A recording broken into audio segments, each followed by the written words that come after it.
I never imagined things would reach this ending.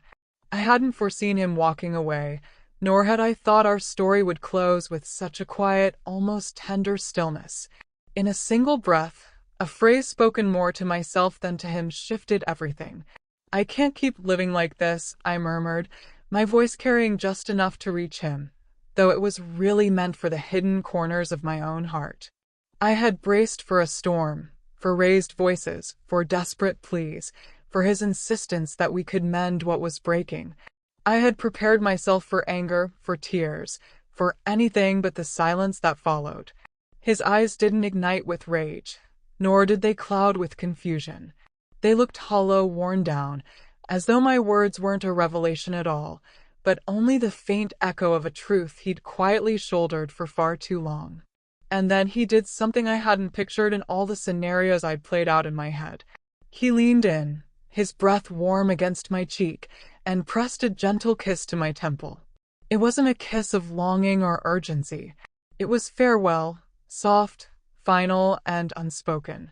Without uttering a word, he stood, slipped his coat over his shoulders, and walked away. The door clicked shut behind him, leaving me frozen in place, surrounded by a silence heavier than any argument we had ever endured. I didn't run after him. I didn't call out, didn't beg him to stay. I simply sat there, my chest hollow, a deep ache anchoring me to the moment. The instant those words left my lips, I knew I had crossed a line I could never retreat from. But I hadn't expected the emptiness that followed. I thought we would erupt into a storm of words, crash into one of those messy, fiery arguments where anger and sorrow clash so hard that somehow, in the wreckage, we'd find our way back to each other. But no such storm came. Instead, a thick, suffocating quiet descended over the room. His face remained calm, unreadable, as if he were absorbing the weight of what I had confessed. "I can't keep living like this," I had whispered, never fully intending for the truth to escape me. But it did.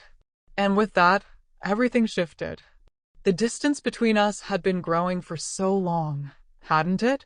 The unspoken wounds, the weariness seeping into our days like an unrelenting tide. We weren't partners anymore. Not really. Just two people coexisting, bound by habit and responsibility, not by love. The fire that once defined us had quietly gone out. As I waited for him to respond, I realized I had waited too long to face this truth. What we had wasn't a marriage anymore. It was a routine, a checklist. No pretense could revive what was already gone. He met my eyes then, and with the faintest, saddest nod, he acknowledged it. Not with protest, not with anger, but with quiet acceptance, like he had been waiting for me to finally say aloud what we both had known for months, maybe even years. He rose slowly, deliberately, and I stiffened, uncertain of what would follow. Would he lash out? Would he finally break the silence with the words we had avoided? But he didn't. He drew a steady breath, leaned forward, and kissed my temple. That kiss carried everything. The joy we had once shared, the pain we had endured, the years intertwined, and the quiet certainty of the end. Then, without speaking, he turned and left. His footsteps faded, and the door closed behind him. I didn't chase after him. I didn't plead. Because deep down, I knew it wasn't just his choice. It was mine too. We had both led each other here. We were both too tired to keep fighting for something that had already slipped away. But knowing that didn't ease the ache. The next morning was unbearable. The children woke early, their voices bright and carefree, filling the house as I went through the motions, mixing pancake batter, pouring juice, tying shoelaces. But everything felt tilted wrong. The house was quieter than usual, the silence sharper, pressing in from every corner. His side of the bed remained untouched. His shoes no longer lined the entryway. His coat was missing from its hook in the hall. The home that had once pulsed with the messy, joyful noise of family suddenly felt like a shell. I kept half expecting him to walk back through the door, to say something, anything. But he didn't.